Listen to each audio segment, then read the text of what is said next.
Class में मैं स्वागत करता हूँ। तो मेरे प्यारे बच्चों, कल हम पढ़ रहे थे रासायनिक अपक्रियाएं एवं रासायनिक समीकरण, मतलब chemical reaction and chemical equation. तो इस चैप्टर में हमने बहुत सारी चीज़ें कल सीखी थी, जैसे परिवर्तन के बारे में सीखा, परिवर्तन कितने प्रकार के होते हैं। फिर हमने यहाँ से आपको बताया कि रासायनिक अपक्रियाएं क्या होती हैं, रासायनिक अपक्रियाएं क्या होती हैं, रासायनिक अपक्रियाओं को लिखना हमने बताया, उसमें हमने अभिकारक व उत्पाद के बारे में तुमको बताया।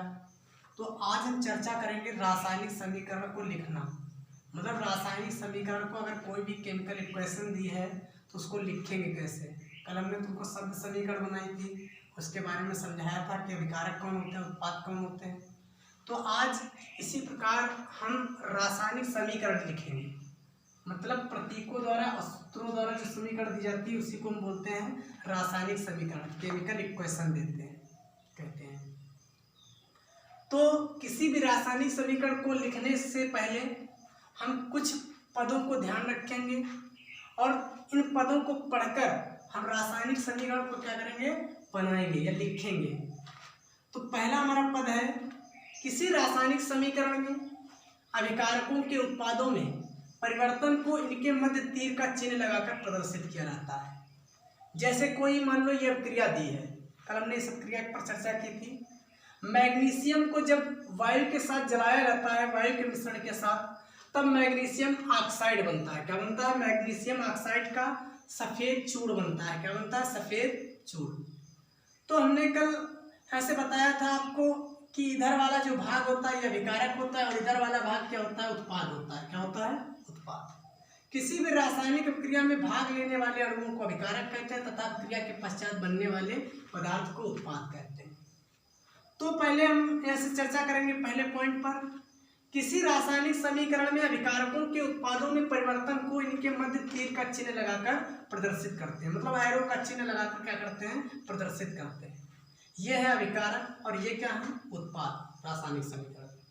तो इनके बीच हमने क्या किया, एक एरो का चिन्ह लगाया, मतलब तीर का चिन्ह लगा दिया और इस रासायनिक क्रिया को प्रदर्शित कर दिया। पहला पॉइंट तो यहाँ से हम समझ गए कि किसी भी रासायनिक समीकरण को अगर लिखेंगे तो अभिकारक और उत्पाद के बीच एरो का चिन्ह लगाकर प्रदर्शित करेंगे, ना कि ऐसे लिख देंगे मैग्नीशियम प्लस ऑक्सीजन बराबर ऐसे NgO। तो ये नहीं लिखेंगे, ये गलत फार्मूला है। ठीक, कैसे लिखेंगे? किसी भी रासायनिक समीकरण में अगर हमको अभिकारक या उत्पाद लिखना है तो अभिकारक और उत्पाद के बीच एरो लगाकर समीकरण को प्रदर्शित करेंगे, दर्शाएंगे। फिर सेकंड नंबर, तीर चिन्ह के बाईं ओर, ये तीर चिन्ह है, तीर चिन्ह के बाईं ओर अभिकारक को लिखेंगे तथा दाईं ओर क्या लिखेंगे? उत्पाद को लिखेंगे। मतलब LHS में क्या लिखेंगे? अभिकारक, और RHS में क्या लिखेंगे? उत्पाद को लिखेंगे। तो बात क्लियर हुई बच्चों। अब अगला पॉइंट क्या है, रासायनिक समीकरण में अभिकारकों के बीच योग का चिन्ह तथा उत्पादों के बीच भी योग का चिन्ह लगाते हैं। तो मान लो ये रासायनिक अपक्रिया दी है, तो इसमें हमने क्या किया? अभिकारकों के बीच योग का चिन्ह लगाया।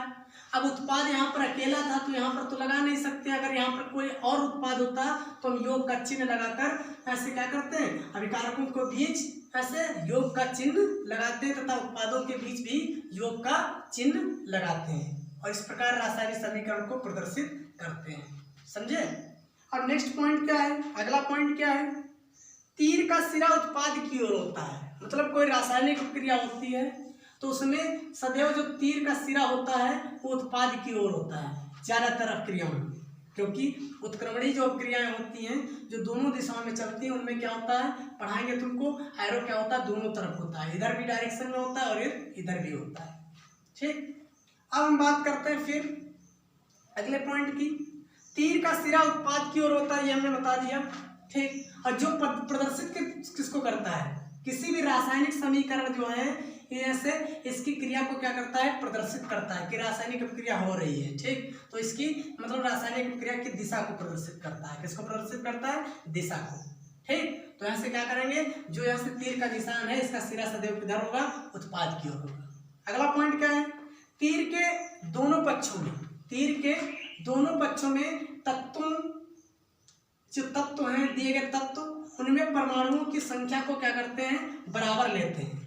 ये नहीं कि इधर 4 परमाणु है मैग्नीशियम के और इधर 3 है, इधर 2 ऑक्सीजन के इधर 4 हैं, तो ऐसा नहीं। ठीक, दोनों तरफ क्या करते हैं, एरो के दोनों तरफ ऐसे तत्वों के परमाणुओं की संख्या क्या करते हैं, समान लेते हैं। क्या लेते हैं, समान।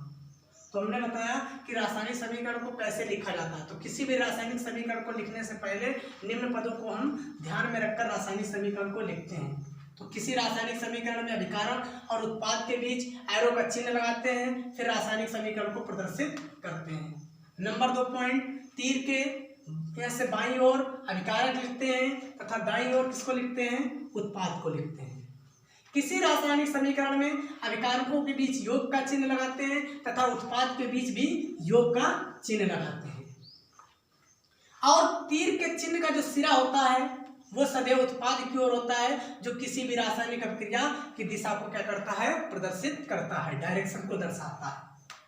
फिर अगला पॉइंट हमने बताया कि तीर के दोनों तरफ तत्वों के परमाणुओं की संख्या को क्या करते हैं, बराबर लेते हैं। तो इस प्रकार हम रासायनिक समीकरण को क्या करते हैं, लिखते हैं। तो इन पदों को ठीक ध्यान में रखकर ही हम रासायनिक समीकरण को लिख सकते हैं। तो अब हम पढ़ेंगे नेक्स्ट पॉइंट है हमारा, क्या हमारा नेक्स्ट पॉइंट है, संतुलित रासायनिक समीकरण। संतुलित रासायनिक समीकरण क्या होती है? संतुलित रासायनिक समीकरण वह रासायनिक समीकरण होती है जिसमें समीकरण के दोनों पक्षों में परमाणुओं की संख्या क्या होती है, बराबर होती है। इसी को संतुलित रासायनिक समीकरण कहते हैं। तो हमने बताया कि वह रासायनिक समीकरण जिसमें दोनों तरफ परमाणुओं की संख्या क्या होती है, बराबर होती है। मतलब जैसे बाएं पक्ष दाएं पक्ष के क्या होता है, बराबर होता है। इसी को हम संतुलित रासायनिक समीकरण कहते हैं, बैलेंस रिएक्शन बोलते हैं। क्या बोलते हैं, बैलेंस रिएक्शन। रिएक्शन बैलेंस कब होती है, जब दोनों तरफ ऐसे समीकरण के ऐसे क्या होता है, परमाणुओं की संख्या तत्वों में क्या होती है, समान होती है। जैसे कि दी गई समीकरण है, तो ये कैसे समीकरण एक है, असंतुलित समीकरण है। तो इसको संतुलित करेंगे तो दोनों तरफ क्या करेंगे, परमाणुओं की संख्या बराबर करेंगे। इधर देखेंगे मैग्नीशियम कितने, 1, और इधर मैग्नीशियम कितने, 1। तो मैग्नीशियम तो दोनों तरफ बराबर है, लेकिन ऑक्सीजन अगर हम देखते हैं तो इधर ऑक्सीजन 2 है और इधर ऑक्सीजन 1 है। तो इधर हमको ऑक्सीजन बैलेंस करना है, तो इधर ऑक्सीजन को बैलेंस करने के लिए हम इधर कितने से गुणा कराते हैं, 2 से गुणा कराते हैं। कितने से कराते हैं, 2 से गुणा कराते हैं। तो इधर हमारे मैग्नीशियम हो जाते हैं 2 और इधर मैग्नीशियम कितना है, सिंगल है, तो इधर भी हम कितने से करा देते हैं, 2 से। तो इधर भी मैग्नीशियम कितने हो जाते हैं, 2, और इधर तो मैग्नीशियम 2 है और ऑक्सीजन भी 2 है। तो अब समीकरण क्या हो गए, संतुलित। इसी को हम बोलते हैं बैलेंस रिएक्शन। तो संतुलित रासायनिक समीकरण क्या होती है, वह रासायनिक समीकरण जिसमें समीकरण के दोनों पक्षों में परमाणुओं की संख्या बराबर होती है। इसी को हम संतुलित रासायनिक समीकरण कहते हैं। अब जो संतुलित रासायनिक समीकरण होती है, कि द्रव्य के अविनाशिता के नियम पर ऐसे क्या करते हैं, द्रव्य के अविनाशिता का जो नियम है उसका पालन करती है। संतुलित रासायनिक समीकरण द्रव्य के अविनाशिता का नियम का क्या करती है, पालन करती है। ठीक, तो इसी को संतुलित रासायनिक समीकरण कहते हैं। अब हम सीखेंगे समीकरण को संतुलित कैसे किया जाता है। समीकरण को संतुलित कैसे किया जाता है।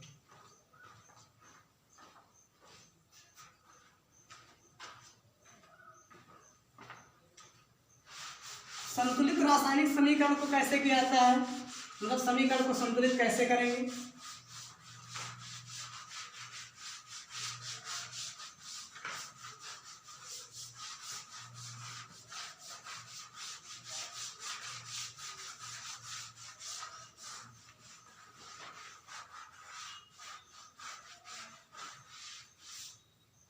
तो किसी भी समीकरण को हम अनेक विधियों द्वारा क्या कर सकते हैं, संतुलित कर सकते हैं।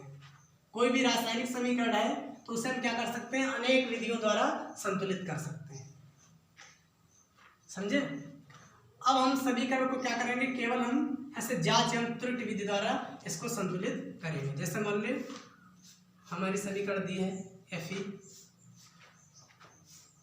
क्रिया जल से हो रही है H2, क्या बन रहा है Fe2O3।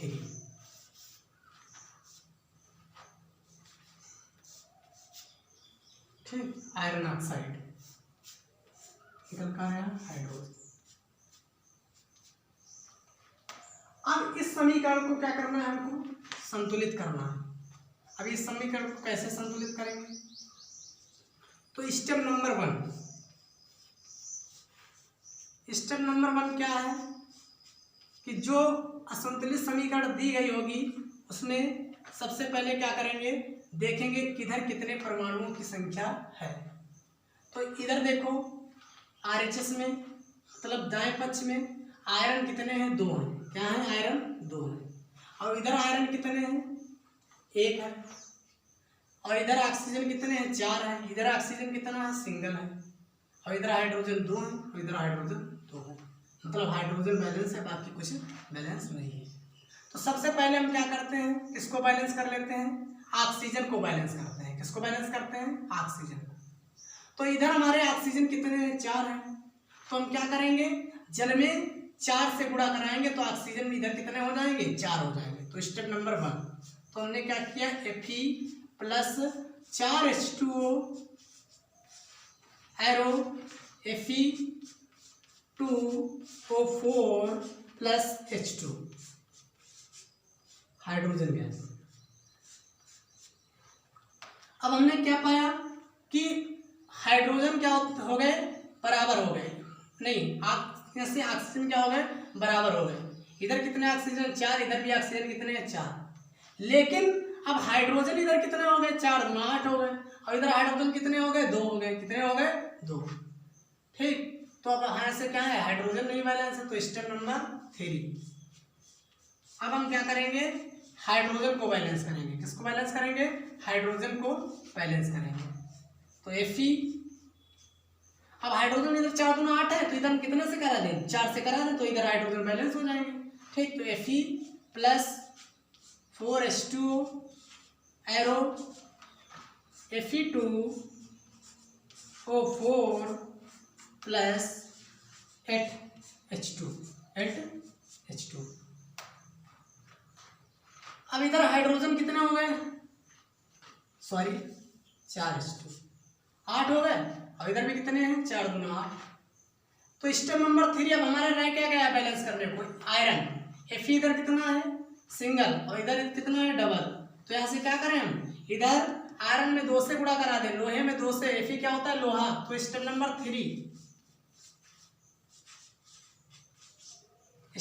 3 क्या हो गया, इधर हम कितने से गुणा करा देंगे, 2 से। 2Fe plus 4H2O arrow Fe2O4 plus 4H2।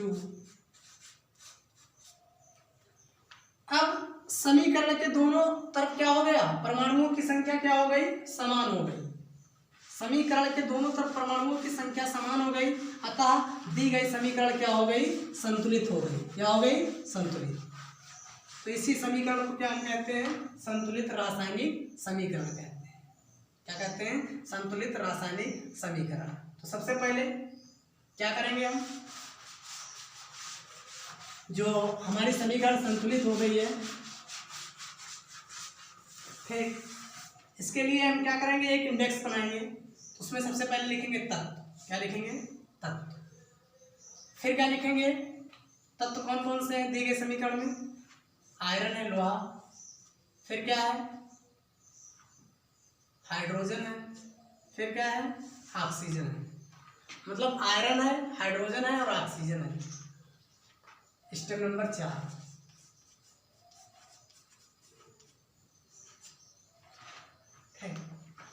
तो इधर लिखेंगे LHS में परमाणुओं की संख्या,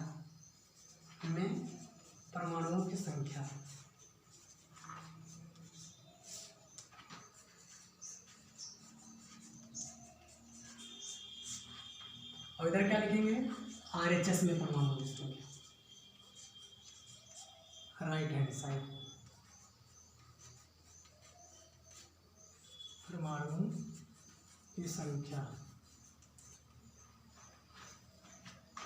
अब संतुलित रासायनिक समीकरण में आयरन के कितने परमाणु हैं, 2। दोनों तरफ कितने हैं, 2, मतलब LHS में भी 2 और इधर भी कितना है 2।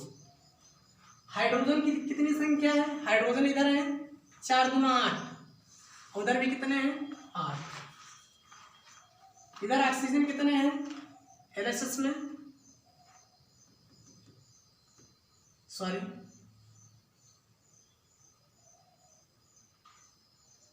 हाँ, इधर ऑक्सीजन कितने हैं 4 और इधर भी कितने हैं 4 ऑक्सीजन RHS में। तो दी गई समीकरण क्या है, एक संतुलित रासायनिक समीकरण है।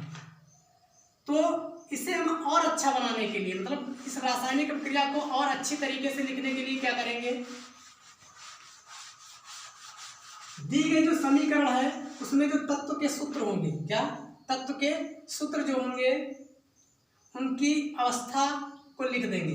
तो ये हमारी जो ऐसे दी गई रासायनिक प्रक्रिया होगी वो और भी अच्छी बन जाएगी रासायनिक प्रक्रिया। जैसे लोहा है, लोहा की अवस्था कौन सी होती है, सॉलिड, ठोस होता है। कैसा होता है, ऐसे ठोस। अब जल कैसा होता है, लिक्विड होता है। तो ये कौन सी फॉर्म में होता है, लिक्विड लिख दिया हमने।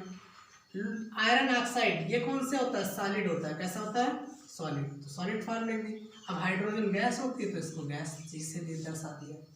ठीक, अब यहाँ से जो संतुलित रासायनिक समीकरण है, ठीक, तो इस यहाँ से क्या हो गई, पूर्ण रूप से सही रूप में लिख ली गई। तो इसी को हम क्या कहते हैं, संतुलित रासायनिक समीकरण। तो यहाँ से हमने संतुलित रासायनिक समीकरण के बारे में सीख लिया, समीकरण को किस प्रकार से संतुलित करते हैं यहाँ से हमने सीखा। मान लो एक और उदाहरण तुमको बता दें, जैसे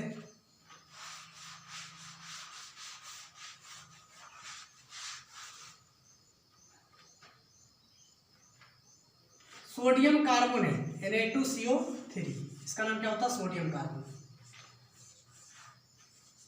जब सोडियम कार्बोनेट के जलीय विलयन में कार्बन डाइऑक्साइड, कौन सी गैस, कार्बन डाइऑक्साइड गैस प्रवाहित की जाती है तो हमारा क्या बनता है, सोडियम बाइकार्बोनेट, खाने का सोडा।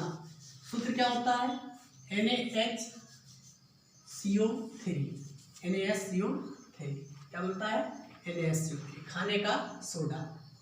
ये क्या है, सोडियम कार्बोनेट, और ये क्या है, खाने का सोडा। अब ये दी गई रासायनिक अभिक्रिया क्या है, असंतुलित है। कैसी है, असंतुलित। अब इसे हम क्या करेंगे, संतुलित करेंगे। तो सबसे पहले देखेंगे दी गई समीकरण में क्या बैलेंस नहीं है। तो इधर हम देखते हैं Na, क्या Na कितने हैं, 2, और इधर कितने हैं, 2, फिर 1, और इधर ऐसे हाइड्रोजन कितने हैं, 2, और इधर हाइड्रोजन कितना है, 1, इधर कार्बन कितने हैं, 1, और इधर भी कार्बन कितने हैं, 1, ऑक्सीजन कितने हैं, इधर 3 2 5, और 5 और 1 6, और इधर कितने हैं, 3। अब Na 2 है और इधर सिंगल Na है, तो इधर हम कितने से करा दें, 2 से करा दें। और इधर यहाँ से कितने हो गए, अब Na 2 है, और इधर भी कितने हो गए, 2 Na हो गए। अब इधर कार्बन कितना है, 1, इधर कार्बन कितने हैं, 2 1 2, नहीं इधर भी 2 है, 1 2 है। अब इधर ऑक्सीजन कितने हो गए, 3 3 और 2 5 5 और 6, और इधर ऑक्सीजन कितने हो गए, 2 3 6। तो अब समीकरण के दोनों पक्षों में क्या है, जो दिए गए तत्व हैं, यौगिक हैं, उनमें परमाणुओं की संख्या क्या है, समान है। अतः दी गई समीकरण एक कैसी समीकरण है, संतुलित रासायनिक समीकरण है। तो ये कौन सी फॉर्म में होता है, सॉलिड। समीकरण को अगर और भी अच्छा बनाना है तो हम यहाँ से उनकी अवस्था के बारे में लिख देंगे। कार्बन डाइऑक्साइड क्या है, गैस, जल क्या है, लिक्विड, और ये क्या है हमारा प्रोडक्ट जो बना है, सोडियम बाइकार्बोनेट, खाने का सोडा, सॉलिड, ठोस। तो बात समझ में आया। तो आज हमने सीखा संतुलित रासायनिक समीकरण के बारे में। किसके, संतुलित रासायनिक समीकरण, मतलब समीकरण को कैसे संतुलित करते हैं। कोई रासायनिक समीकरण दी गई होती है, उसको कैसे संतुलित करते हैं, किन बातों को हम ध्यान रखते हैं समीकरण को लिखने के लिए, और समीकरण को क्या करने के लिए, संतुलित करने के लिए। तो आज की क्लास यहीं पर वाइंड अप होती है। कल फिर हम नेक्स्ट अगले टॉपिक पर मिलेंगे। धन्यवाद।